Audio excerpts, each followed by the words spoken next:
ขอเรียนทานประธานสภาแห่งชาติประธานกองประชุมที่นับถืออย่างสูง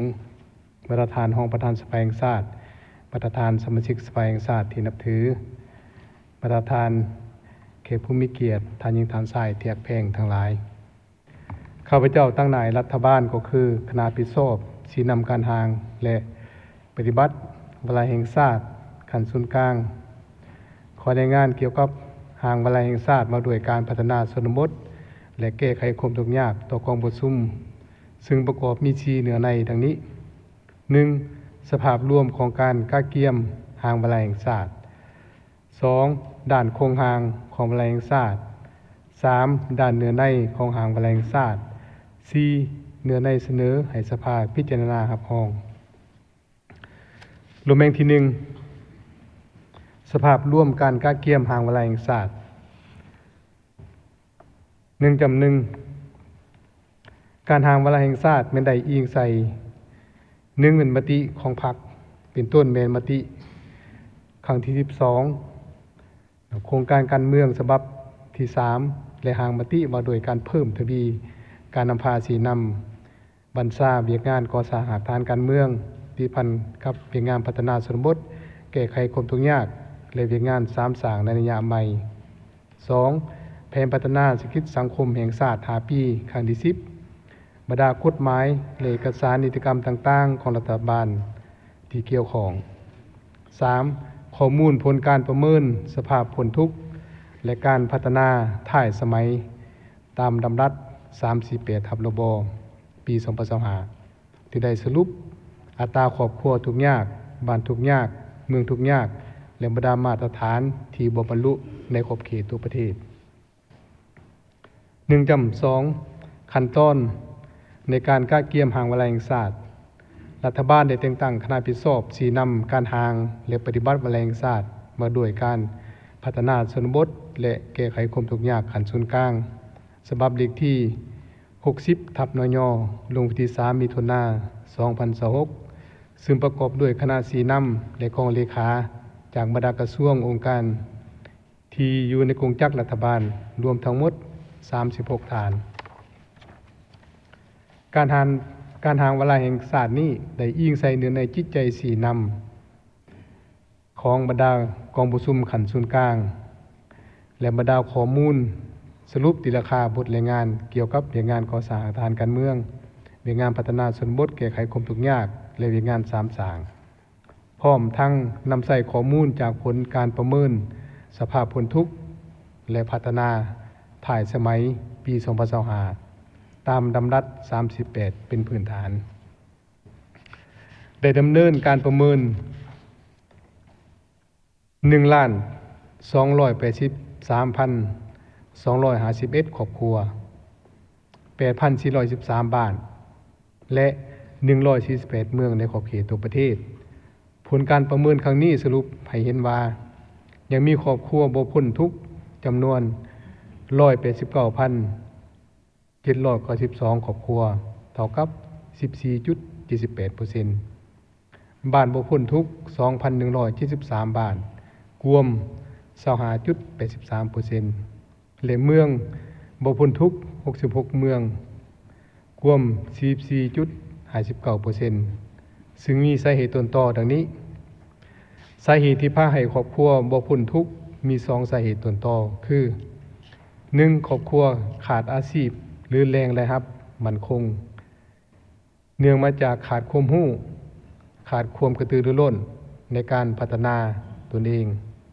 คงคอยการช่วยเหลือจากภาครัฐและวิธีทำมาหากินแบบของเดิม 2. บ่สามารถเข้าถึงการบริการสาธารณะขั้นพื้นฐานเป็นต้นการเข้าถึงการบริการสาธารณสุขการศึกษา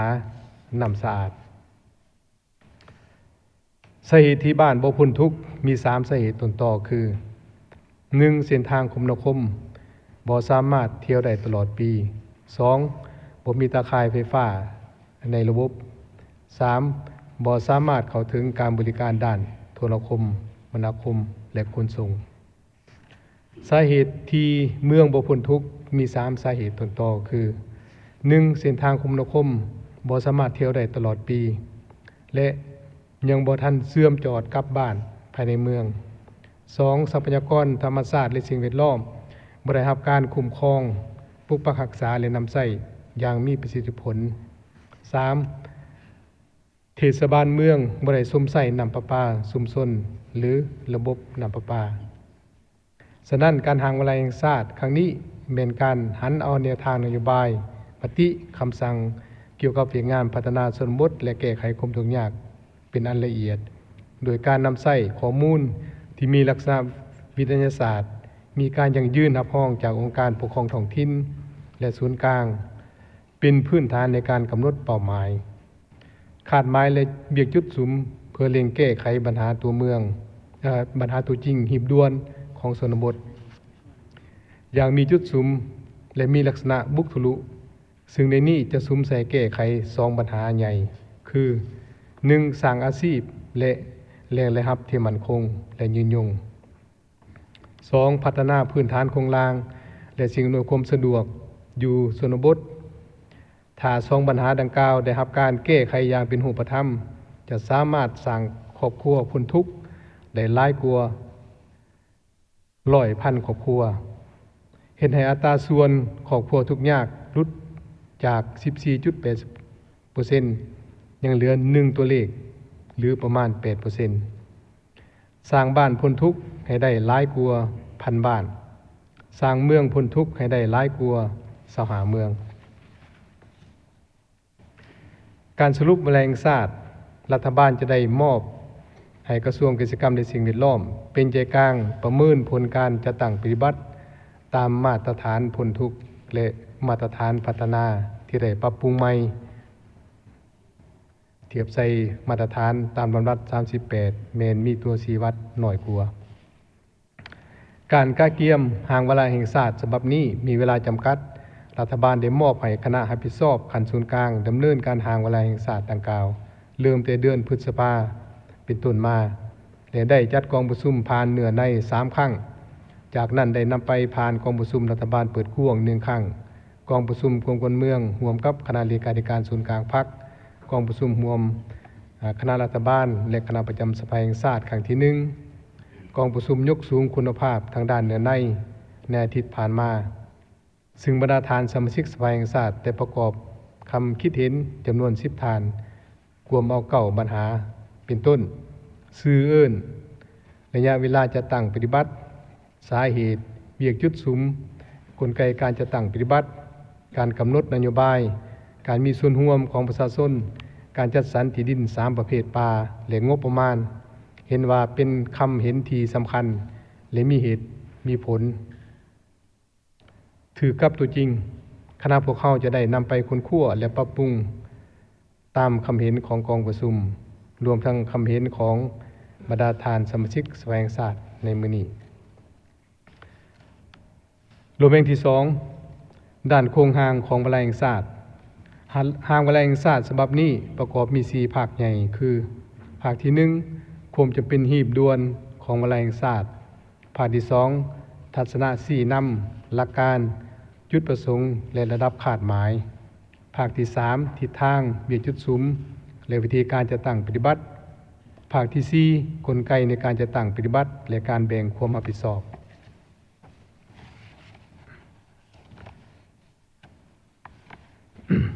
รวมแห่งที่3ด้านเนื้อในของหางวาระแห่งชาติภาคที่1เนื้อในของภาคนี้ได้เสนอเหตุผลความจำเป็นของการสร้างวาระแห่งชาติ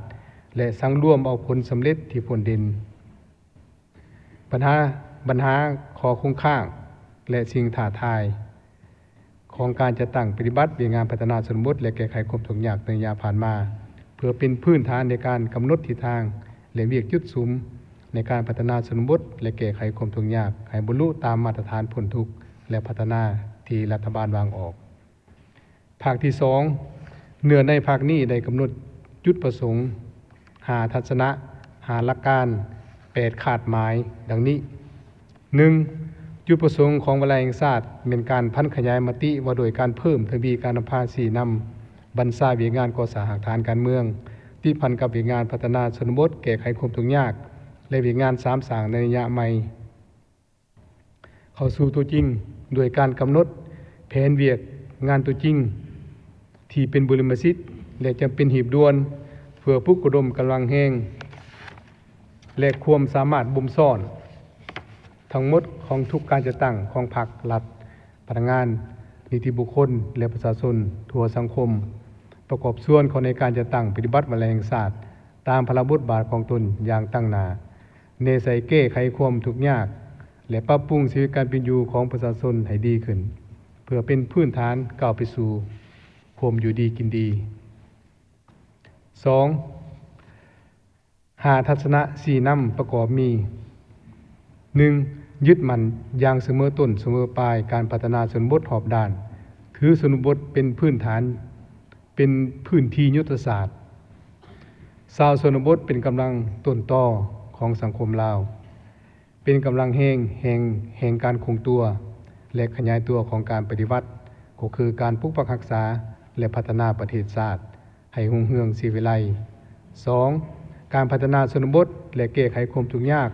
ต้องรับประกันการขุดค้นนำใส่กำลังแห่งสังรวมสอดคล้องตามนโยบายสร้างเศรษฐกิจเอกราชเป็นเจ้าตนเอง 3. การพัฒนาและแก้ไขความทุกข์ยากแม่นถือเอาประชาชนเป็นกกเอาชนบทเป็นเป้าหมาย 4. การพัฒนาชนบทและแก้ไขความทุกข์ยากต้องให้ประชาชนมีส่วนร่วมมีผลประโยชน์สร้างชาวชนบทให้เป็นเจ้าตื่นตัวพัฒนาตนเองและบ้านซอง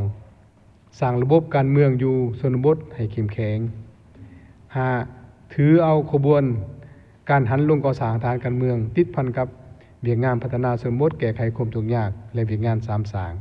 เป็นการสร้างทันแถวพลังงานหลักแรงแกนสารประจำอยู่กับที่เป็นหัวจักรหลักแรงนำพาประชาชนเฮ็ดหน้าที่ปกปักรักษาและพัฒนาชนบท 3. หาหลักการประกอบมี 1. รับประกันความเด็ดขาดเข้มงวด 2. รับประกันความโปร่งใส 3. รับประกันด้านวิทยาศาสตร์วิชาการ 4. รับประกันความเป็นมืออาชีพและ 5. รับประกันคุณภาพและความยืนยง 4. 8. คาดหมายมีดังนี้อันที่ 1. สู่ส้นสร้างครอบครัวพ้นทุกข์ให้ได้หลายกว่า 100,000 ครอบครัวในจำนวนครอบครัวทุกข์ยากที่ยังเหลือจำนวน 189,792 ครอบครัวเฮ็ดให้อัตราส่วนครอบครัวทุกข์ยากลดจาก 14.78% ยังเหลือ 1 ตัวเลขสร้างบ้านพ้นทุกข์ให้ได้หลายกว่า 1,000 บ้านในจำนวนบ้านทุกข์ยากที่ยังเหลือจำนวน 2,173 บ้านสร้างเมืองพ้นทุกข์ให้ได้หลายกว่า25เมืองในจำนวนเมืองทุกข์ยากที่ยังเหลือจำนวน66เมืองในนี้เนาะจะสร้างบ้านจุดซุ้มตัวแบบในการแก้ไขความทุกข์ยากให้ได้อย่างน้อยแขวงละ 4-5 บ้าน 2. ซุ้มใส่สร้างอาชีพและแรงรายรับของประชาชนให้มีความมั่นคงพร้อมทั้งเข้าถึงการบริการระบบปกป้องสังคมขั้นพื้นฐาน 3. ซุ้มใส่พัฒนาพื้นฐานโครงสร้างและสิ่งอำนวยความสะดวกอยู่ชนบทให้รับประกันการดำรงชีวิตการผลิตและเข้าถึงการบริการด้านสาธารณสุขสาธารณูปโภคอย่างทั่วถึงและยืนยง 4. ซุ้มใส่จัดสรรภูมิลำเนาและอาชีพมั่นคงที่ให้ประชาชนบรรดาเผ่าลดพรการเคลื่อนย้ายของพลเมืองแบบสะสาย 5. สร้างและปรับปรุงระบบการเมืองอยู่ขั้นรากฐานให้มีความหนักแน่นเข้มแข็งสามารถนำพาประชาชนเป็นเจ้าการปกปักรักษาพัฒนาตนเองพัฒนาบ้านและชุมชนให้หลุดพ้นออกจากความทุกข์ยาก 6. เฮ็ดให้รากฐานมีความสงบปลอดภัยมีความเป็นระเบียบเรียบร้อยและเป็นหน้าที่ของทั่วปวงชน 7. คนขวยและญาติแยงการลงทุนเข้าใส่การพัฒนาอยู่ชนบทจากเล่นทึงต่างๆทางภายในและต่างประเทศบ่เอ่ยอิงใส่แต่งบประมาณของรัฐด้านเดียวเพื่อให้มีทุนห ร้อนตอบสนองการพัฒนาชนบทให้หลายขึ้นและมีจุดสุม8สร้างและปรับปรุงนิติกรรมและกลไกในการจะตั้งปฏิบัติงานพัฒนาชนบทและแก้ไขความทุกข์ยากให้เป็นระบบครบสุดเข้มงวดสอดคล้องรัดกุมและเอื้ออำนวยให้แก่การจะตั้งปฏิบัติให้มีประสิทธิภาพและประสิทธิผลภาคที่3เนื้อในภาคนี้ได้กำหนดหาทิศทางหาเวียกจุดสุมใหญ่และวิธีการจะตั้งปฏิบัติคือ 1. หาทิศทางประกอบด้วย 1. เป็นเล็งสุกยู่ส่งเสริมให้ประชาชนหู้ทำมาหากินแบบใหม่เล็งจัดตั้งการผลิตและสุกยู่การผลิตกสิกรรมแบบผสมประสานเพื่อให้มีเสบียงอาหารเพียงพอและก้าวไปสู่การผลิตเป็นสินค้าเพื่อสร้างอาชีพและเวียกเหตุงานทำเป็นแรงรายรับที่มั่นคง 2. เล็งพัฒนาพื้นฐานโครงสร้างและสิ่งอำนวยความสะดวกอยู่ชนบทอย่างมีจุดสูงให้สามารถเข้าถึงและนำใช้อย่างทั่วถึง 3. หันเอาพลังงานลงก่อสร้างทางการเมือง 4. สุมทุนห้อนเข้าใส่การพัฒนาอยู่ชนบทอย่างมีจุดสุมและไปลงเดียวกันด้วยการสนองงบประมาณของรัฐการระดมและญาติแยงจากแรงทุนต่างๆหาเล็งสร้างและปรับปรุงบรรดานิติกรรมและกลไก 2. หาเวียกจุดสุมแม้จะสุมใส่อันที่ 1. สร้างอาชีพและแรงรายรับของประชาชนให้มีความมั่นคงและยืนยง 2. พัฒนาพื้นฐานโครงสร้างและสิ่งอำนวยความสะดวกอยู่เขตชนบท 3. สร้างความเข้มแข็งให้แก่คณะกรรมการปกครองตะแสงการจะตั้งบ้านและชาวชนบท 4. คนควยและญาติแยงการลงทุนเข้าใส่การพัฒนาอยู่ชนบทและ5. สร้างและปรับปรุงนิติกรรมกลไก 3. พร้อมกันนั้นอยู่ในหาเวียกจุดสุมดังกล่าวก็ได้กำหนดบรรดาเวียกกิจกรรมและวิธีจัดตั้งปฏิบัติของบรรดาแขนงการเพื่อเป็นพื้นฐานให้แก่การสร้างแผนปฏิบัติงานเป็นต้นแผนเวียกแผนคนและแผนเงินเพื่อจะตั้งปฏิบัติภาคที่4เนื้อในภาคนี้ได้กำหนดกลไกในการจะตั้งปฏิบัติและแบ่งความรับผิดชอบดังนี้ 1. กลไกการจะตั้งปฏิบัติมี10กลไกในนั้นมีกลไกสำคัญที่รัฐบาลมอบให้บรรดากระทรวงองค์การและองค์การปกครองท้องถิ่นคือ 1. มอบให้กระทรวงเกษตรกรรมและสิ่งแวดล้อมเป็นใจกลางประสานสมทบกับแขนงการเกี่ยวของการส่วนกลางในท้องถิ่นทบทวนและนำใส่ข้อมูลจากผลประเมินสภาพผลทุกข์และพัฒนาท้ายสมัยปี 2025 ตามดำรัสว่าด้วยมาตรฐานผลทุกข์และพัฒนาฉบับเลขที่348 ทับ รบ เป็นพื้นฐานในการกำหนดครอบครัวบ้านและเมืองเป้าหมายรวมทั้งบ้านตัวแบบในการแก้ไขความทุกข์ยากเพื่อสร้างแผนการโครงการและกิจกรรมปฏิบัติตัวจริงตามขอบเวียกจุดสุมที่ได้กำหนด 2. มอบให้แต่ละกระทรวงองค์การและท้องถิ่นเป็นเจ้าการลงลึกค้นคว้าและสร้างแผนปฏิบัติงานโครงการอย่างละเอียดภายหลังแขนงการขันส่วนกลางในท้องถิ่นได้สำเร็จการสร้างแผนปฏิบัติงานของตนแล้วส่งให้กระทรวงเกษตรกรรมและสิ่งแวดล้อมเป็นใจกลางสร้างรวมและสร้างเป็นแผนปฏิบัติงานแห่งชาติให้สำเร็จในเดือนพฤศจิกายนปี 2026 และนำเสนอสภาแต่ละขันธ์รับรองในเดือนธันวาคม 2026 และนำไปจะตั้งปฏิบัติตามพระราชบทบาทสิทธิหน้าที่ของตนในเดือนมังกรปี 2027 3. มอบให้กระทรวงการเงินค้นคว้าแหล่งทุนและจัดสรรงบประมาณเฉพาะเข้าในการจัดตั้งปฏิบัติวาระแห่งชาติตามแผนปฏิบัติงานเพื่อนำเสนอสภาพิจารณารับรอง 4. มอบให้หอว่าการสำนักนายกรัฐมนตรีเป็นใจกลางในการประสานงานติดตามสุกยู่การจัดตั้งปฏิบัติ 5. มอบให้กระทรวงเกษตรกรรมและสิ่งแวดล้อมเป็นเจ้าการในการประสานสมทบกับบรรดากระทรวงองค์การและองค์การปกครองท้องถิ่นในการจัดตั้งปฏิบัติ พร้อมทั้งติดตามกวดกาประเมินผลและสั่งรวมรายงานแต่ละระยะ 2. การแบ่งความรับผิดชอบในการจัดตั้งปฏิบัติวาระแห่งชาติได้แบ่งความรับผิดชอบให้ทุกภาคส่วนเป็นต้นภาครัฐ ขันศูนย์การในท้องถิ่น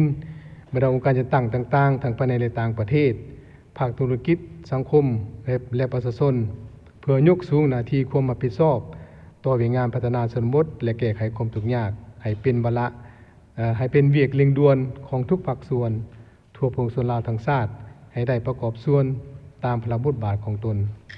ส่วนในรายละเอียดได้มีเอกสารแจกจ่ายให้บรรดาทานแล้วโดยแมงทีซีเนื้อในเสนอให้สภาพิจารณารับรองอันที่หนึ่ง เสนอ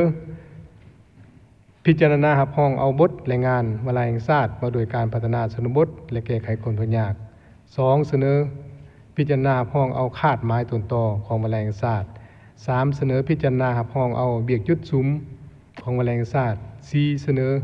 พิจารณารับรองเอากลไกการจัดตั้งปฏิบัติวลาแห่งชาติท่านประธานที่นับถือบรรดาทานสมาชิกสภาที่นับถือทั้งหมดที่ได้รายงานมานี้แม่นเนื้อในวลาแห่งชาติว่าโดยการพัฒนาชนบทและแก้ไขความทุกข์ยากเห็นว่าละเอียดครบถ้วนและชัดเจนพอสมควรสามารถจะตั้งปฏิบัติได้ฉะนั้นเสนอให้บรรดาทานสมาชิกสภาแห่งชาติช่วยประกอบความคิดคันเห็นให้ทิศชี้นำและหวังอย่างยิ่งว่าบรรดาทานจะสนับสนุนและพิจารณาพ้องเอาเพื่อให้วลาแห่งชาติฉบับนี้ได้จัดตั้งปฏิบัติ